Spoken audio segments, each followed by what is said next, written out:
Hey everyone, welcome back to Corporate Decoder, the place where we try to figure out what makes these big companies tick, and sometimes what makes them stumble spectacularly. Today we're diving into Bridgford Foods Corporation's latest proxy statement. And let's just say they're serving up a classic corporate recipe with a few interesting ingredients. So what is the big deal with this filing? It is all about their annual shareholder meeting, deciding who is going to steer the ship and making sure everything's on the up and up. We'll look at who is running the show, how they're getting paid. And if the company is really cooking with gas, stick around because there is always a story behind the numbers. Also, if you enjoy cutting through the corporate jargon and getting straight to the good stuff, make sure you are subscribed.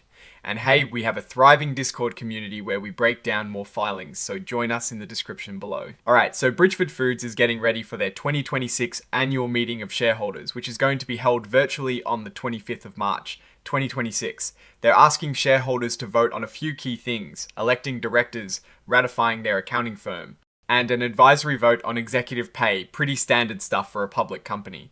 But the interesting part is always in the details of who is making the decisions and how they are compensated. First up, they need to elect 7 directors. Sadly, they mention one director, Keith A. Ross, recently passed away, so there is a vacancy they intend to fill. The company is recommending its current slate of nominees, and unless you tell your proxy otherwise, your shares will be voted for them. It's worth noting that Bridgford Industries Incorporated, a company that sounds like it is related to the Bridgefords themselves, owns about 78.8% of their stock. That is a pretty solid majority, and it means this company is definitely a controlled company, which has some implications for how some of their board independence rules work. Looking at the nominees, we have a mix of long-time Bridgford family members and some folks with financial and operational expertise from outside the company. For example, Todd C. Andrews, who retired as Senior Vice President and Controller of Public Storage, brings over 30 years of financial reporting and strategic planning experience. Then there is D. Gregory Scott, a managing director at an investment management company, also with deep financial and managerial experience, and Mary Scott, a financial consultant with a strong background in financial services. These individuals, along with some Bridgford family members who have deep operational knowledge of the company, make up the proposed board. Now, about how they're getting paid. The compensation committee, made up of Messrs. Scott, Andrews, and Miss Scott, handles executive and director pay. Interestingly, even though the company is a controlled company due to Bridgford Industries' large stake, these 3 directors are considered independent by NASDAQ rules. They're responsible for setting compensation for the executive officers. For fiscal year 2026, they set the base salary at $6,557 per week for each executive committee member. For the past fiscal year 2025, it was $6,366 per week. Let's look at the actual compensation for their top executives, the named executive officers, or NEOs, for the fiscal years ending in 2025 and 2024. The CEO role here is a bit unique, as they don't have a single CEO, but rather an executive committee that acts in that capacity. For fiscal year 2025, Michael W. Bridgford, chairman of the board, received a base salary of $331,006. Baron R. Bridgford III, president, also got $331,006 in base salary. Cindy Matthews Morales, the chief financial officer, also had a base salary of $331,006. Notice a few things here. The base salaries are identical for these key executives. Also, there were no bonuses, stock awards, or option awards granted to any of the NEOs in fiscal years 2025 or 2024. This is a pretty lean compensation structure, especially for companies of this size, and it signals a strong focus on cost control. The all other compensation column for the NEOs includes matching contributions to their 401k plan and some payouts related to health benefits. The significant amount for William L. Bridgford in the all other compensation column in 2025 includes his base salary of $331,006, something to keep in mind for his total compensation breakdown. This table shows the relationship between compensation actually paid and some performance metrics. For 2025, the total compensation for the principal executive officer, Michael W. Bridgford, was $353,766. For the non-PO NEOs, it averaged $354,226.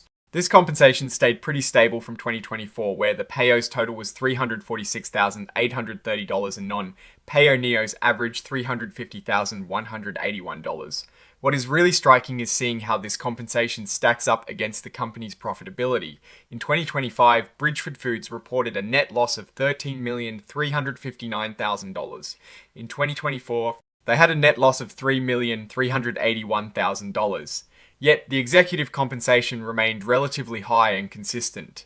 This is a classic pay for performance conundrum.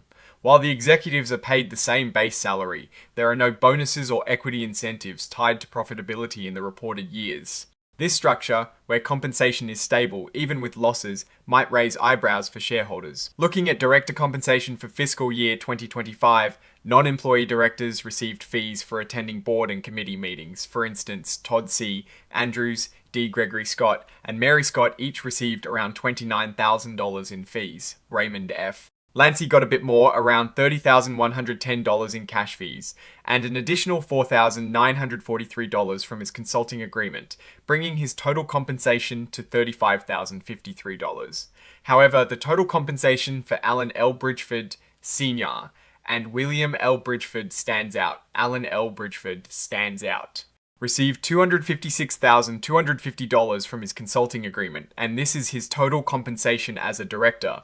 For William L. Bridgford, his listed total compensation is $353,006, which, as we saw in the summary table, is primarily his base salary as vice president. Plus $401 matching and health benefit offsets. John V. Simmons received $11,000 for board meeting participation and a total of $190,114, including consulting fees and salary. This shows how intertwined executive and director roles can be, especially when former executives continue to consult for the company. Next up is Proposal 2, the ratification of Baker Tilly US LLP as their independent registered public accounting firm for the fiscal year ending the 30th of October, 2026. They are asking shareholders to approve this. The fees for Baker Tilly for fiscal years 2025 and 2024 were substantial, around $265,000 and $275,000 respectively. For the audit of the company's financial statements, they did not charge any audit-related tax or other fees. The audit committee pre-approves all these services. This is pretty standard, and usually shareholders ratify the auditor. Proposal 3 is the say on pay vote, where shareholders get to vote on the compensation of the named executive officers. This vote is advisory, meaning it is not binding.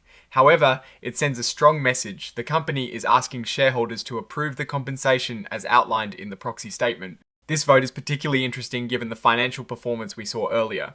The company is recommending a for vote, but it will be fascinating to see the shareholder reaction, especially with those net losses in recent years and a compensation structure that doesn't seem directly tied to profitability.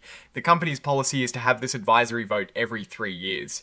And the last one was in 2023. They are expecting the next vote on frequency to be in 2029. Now, let's talk about who owns the company. Bridgford Industries Incorporated holds a massive 78.8% of the outstanding shares.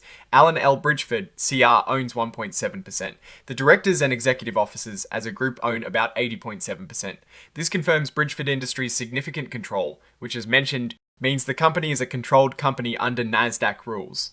This also means that a lot of the voting power rests with a very small group, and significant changes would likely require their approval. This section always has some interesting tidbits. Richard K. Bridgford, son of director Alan L. Bridgford Sr., serves as the company's general legal counsel. He gets paid $2,750 for each board meeting he attends, and his law firm also bills the company for services, totaling around $73,000 in fiscal year 2025. Alan L. Bridgford Jr., another son of Alan L. Bridgford Sr., is providing consulting services to the Chicago plant, billing the company over $319,000 in fiscal year 2025. And director Alan L. Bridgford Sr. himself is providing consulting services, earning $256,250 in fiscal year 2025. These related party transactions are substantial and are reviewed by the audit committee. So, what is the story here? Bridgford Foods appears to be a company with a very strong legacy and a deeply ingrained management structure, heavily influenced by the Bridgford family and affiliated entities. Their focus on cost control is evident, with modest base salaries for executives and no bonuses or equity incentives tied to performance in the recent past. This approach has kept compensation stable, even through periods of operating losses. However, this stability in compensation, coupled with the company's financial performance, raises questions. Shareholders will want to see a clearer link between executive pay and results, especially as they vote on executive compensation. The dual roles of some directors as both board members and consultants also highlight the close-knit nature of the company's operations. While this can foster deep institutional knowledge, It also necessitates careful oversight to ensure that all transactions are truly in the best interest of all shareholders, not just those involved in related party dealings. The substantial ownership by Bridgford Industries means that any significant strategic shifts will likely hinge on their approval. Overall, Bridgford Foods is a company that prioritizes stability and cost management, but the market will likely be watching closely for signs of improved profitability and a clearer alignment between pay and performance. Looking at all of this, the company seems to be in a bit of a holding pattern, prioritizing cost savings and maintaining its core business. The lack of performance. Based incentives for executives, especially in light of recent losses, is a notable risk. It could lead to a disconnect between shareholder value and executive rewards. However, their strong controlling shareholder base offers stability. The jury is still out on whether this cautious approach will lead to future growth or stagnation. Alright, that is our breakdown of Bridgford Foods' latest proxy statement. What is your take on these numbers and what they signal for the company's future? Drop your thoughts in the comments. If this analysis was valuable, hitting that like button really helps, and subscribe for more deep dives. Don't forget to check out the Discord in the description. Thanks for watching. See you next time.